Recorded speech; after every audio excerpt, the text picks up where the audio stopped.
People.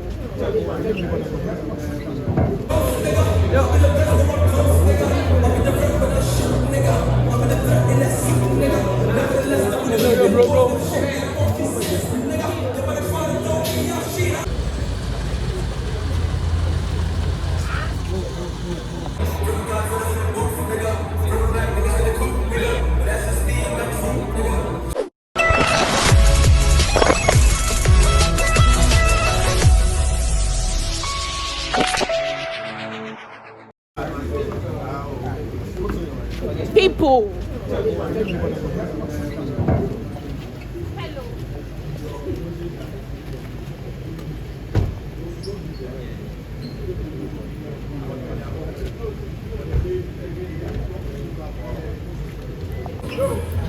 Alright, relax. Please. Okay.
Okay, it's okay. Let's go.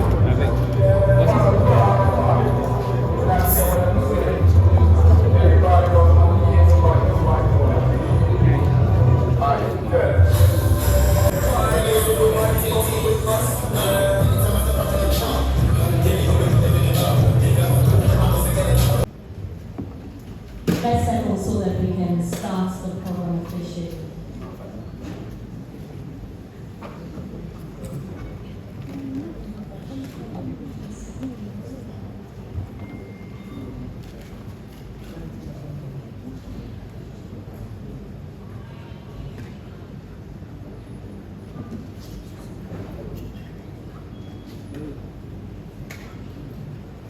Rising, and it's such an honor to be with you this morning to host this program. I am Serwaa Amhere, I work with the EIB network, and today, well, we'll be having a lot of conversations, especially about the creative industry, and I'm happy to see everyone. Let's put our hands together for Sarkodie, which is the reason why we're all gathered here. And of course, I see a lot of industry persons, I see bloggers, I see journalists. Good morning to all of you and welcome. This morning, we'll be talking about culture. We'll be talking about putting Kumasi on the global creative map.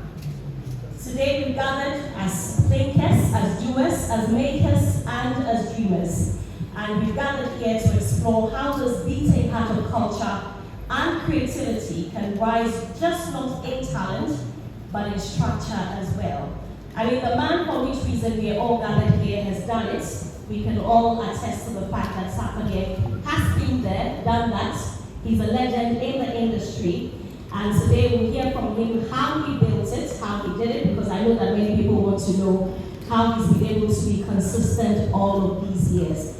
And so over the next few hours, you hear from himself, you hear from producers, you hear from entrepreneurs, you hear from content creators, you hear from tourism and media consultants as well, business executives like Marion here, and persons who believe that Kumasi is not just rising, but Kumasi is certainly ready for what is next. So you're officially welcome. This is Kumasi Rising. Once again, I am Serwaa Amhere, and I hope that we all have a good time. The bloggers, I know that you want content, but please, let's try to manage the situation beautifully so that we can hear everything that will be said, so it's more impactful. Also, we'll be opening the floor for questions. So if you have a question, note it down. Sarkodie will be speaking to us first.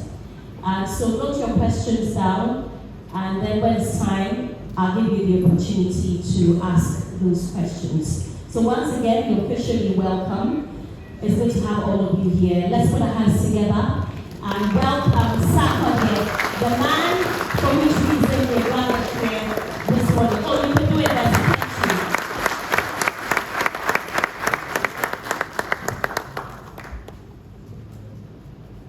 I would have, before he starts, I mean, while we're waiting, I would have given a rap, but I don't think people want to hear me rap, so.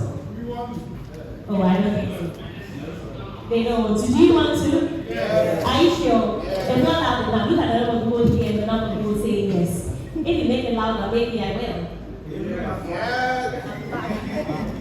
Thank you, Sarah. I thought you were going to give me some time to settle it, but I guess I'm the first one to speak. Thank you guys, God bless you. Thank you for coming.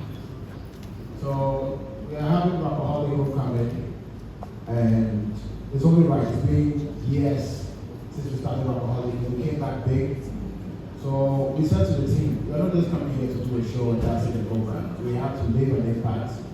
So we had a power-packed activations throughout the game. And today is very important to me because this talks about the industry that made Sarkodie and how we can all have conversations about moving forward, what we can do as the creatives, the players, all the key people that we can all be together to make a better industry for ourselves.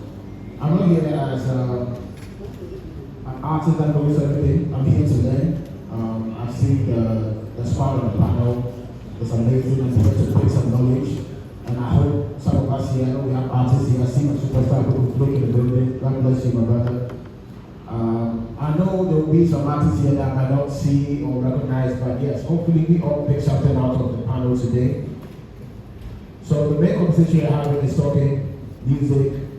Also, I see tourism. Music, of course, is Sarkodie, so that's my terrain. And then the importance of music. I'll start with the fact that music presents our culture, our language. You know, you can capture time, you can capture moment with music. If there's some songs that when you play, it takes you back to a certain time, right? Like you know where you were, exactly what was happening. So sometimes to record history, music is one of the best tools to use. You archive it, our struggles, our happiness, everything. We use music to take us back to time. We have a lot of genres that does that, especially like I speak for Afro beats and reggae.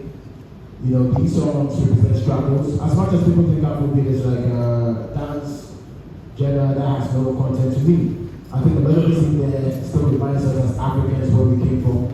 And no matter what our struggles are, we find a way to dance. So as far as history is concerned, music played a major role. And by doing that, we were able to build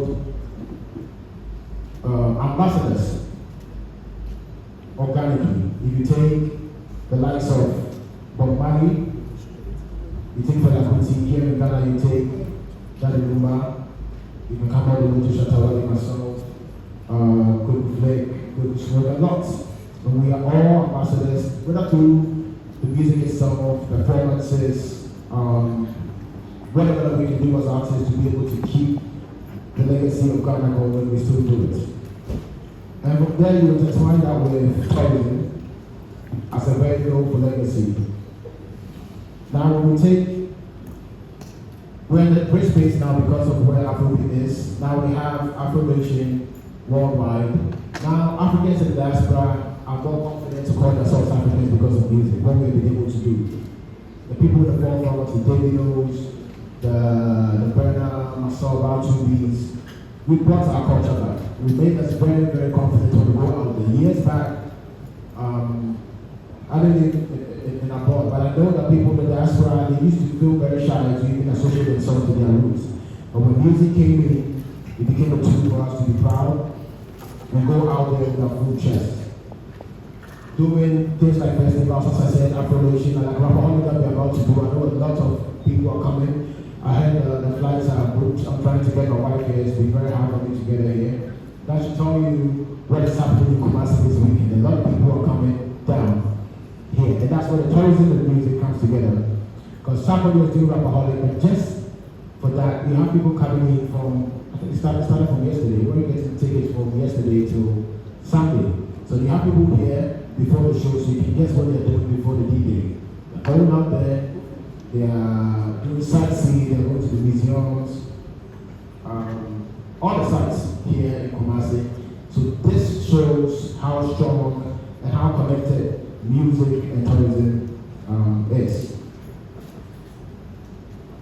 So now, today what I want to take away is how we can impact the people themselves, you guys, the consumers, and how we can do, how we can empower our creative industry. So Kumasi Rising, I'll limit it to Kumasi because the talent here is amazing. I think I said this years before Kumasi got the attention that they needed. I've always been coming to Kumasi to do shows, and I've seen the swag, the energy here. I can't compare it to anywhere else. You know, the type of music Kumasi was doing, the Asaka movement, people think it just came 2 or 3 days ago. It's been in existence since I came to Sarkodie. I used to come here and perform loud and and before I perform, I'll be watching the artists that come. I'm like, what type of sound is this? This is crazy. And they've been consistent and now getting the attention that they need. So we definitely want to encourage investment in the local arts here in Kumasi. And that's one thing that most investors are very scared of. But one thing I can say for sure, music is one of the most safest and lucrative business you can get into. I can compare music to any other product you can think about, whether it be water, real estate, anything. To me, I will rate music over real estate. And people might not believe that. But let's say you own a company, which I see a lot of companies do, where they have workers that they pay monthly, they pay to service machines, a lot of money that costs to even run that business. Yes, music takes money, but once it takes off, can you imagine that Lucas catalog is making more money? To me, I think he's making more money now than when he was even alive. Michael Jackson is the same. You know, so this is an industry that you can't just see as entertainment and people are just jumping in. That's it. This is a serious money-making machine. And I would urge investors, and I understand sometimes it's really hard to have a conversation with investors when they don't understand what it really is. It's about ownership, whether it's partnership. Sarkodie, I own 100%. You can come with partner, you own 20, you own 15, depends on what you bring on board. I think for a long time, I'm not limiting this to just wealthy people with the money, with the cash to come in. Even you as an individual can actually buy shares in music as well. I did that with one of my EPs called Championship, where the fans own 40% of the revenue. They make money every month. And they can tell you, just to put in some coins and eat for the rest of your life, how many businesses are going to do that? If your workers don't show up tomorrow, your business might suffer. Music is different. The more you guys are enjoying, I don't think you guys are about to stop enjoying any moment soon. You guys are getting married every day, having, especially in Kumasi, giving some also. That keeps the money going, because the more you guys are enjoying, the artists make money. So when you invest in it, that's what you're getting out of it. So now what we need to do to wrap all this thing up is to build an ecosystem around it, to be able to maintain it, control it. And now, yes, we control the narrative of what we want people to think about Ghana when we think about Ghana. Music is one of the easiest tools to use. So the ecosystem around it, which I won't say everything, I'm just giving you a summation of what's going to happen here with the people coming on board, because I want to learn a lot. I have my own ideas, but I'll speak later. I think I'm coming on a one-on-one.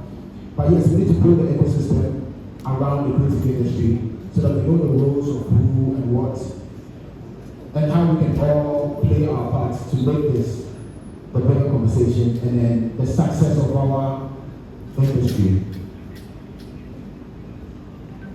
So I want to say this: music moves people, tourism brings them together, but legacy changes lives. So now that's the legacy we're looking for. We have to preserve it. When we did Amoakohene, I mean, that was last year or 2 years, when we did 2 years ago. And we did the Amoakohene exhibition. I don't know if you guys heard it. You know, it was amazing in Accra, where my whole achievement was curated in the building for people to come and see. And I even went there looking at that myself. I was like, wow, this is amazing.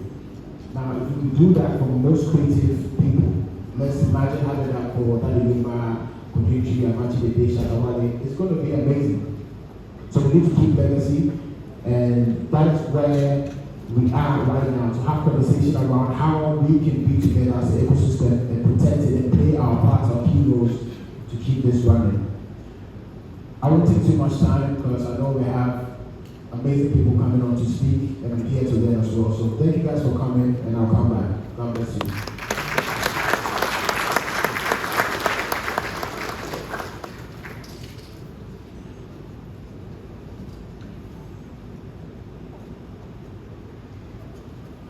Let's put our hands together for Sarkodie one more time.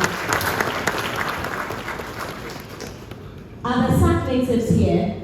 Yes. Oh, that's not good enough. Are you here? Sark Nation, are you here? Yeah. And I see a lot of, I see those Saxes came all the way from Accra. Let me see the people who have come all the way from Accra for this morning's event. Sarkodie. Let's put our hands together for the Sark natives.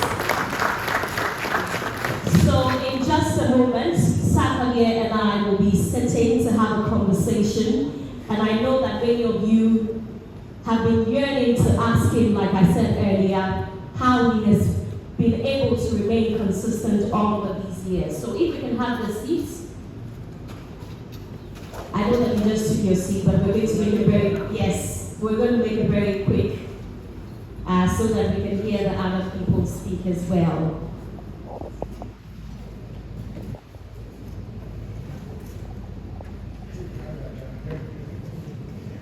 Let's put our hands together for Amoakohene Santana, who's the Deputy CEO for the Ghana Tourism Authority. And let's also welcome Sarkodie once again.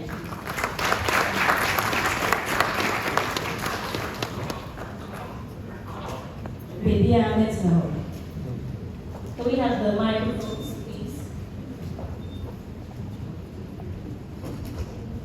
And I know that my producers haven't asked me to take questions for Sarkodie, but if you will allow me, I'm going to take 5 questions for Sarkodie because they can't always be asking the questions, right? The fans have also get to get the opportunity. So put your questions down, but Sark natives are not part of this because you get the opportunity to interact with people all the time.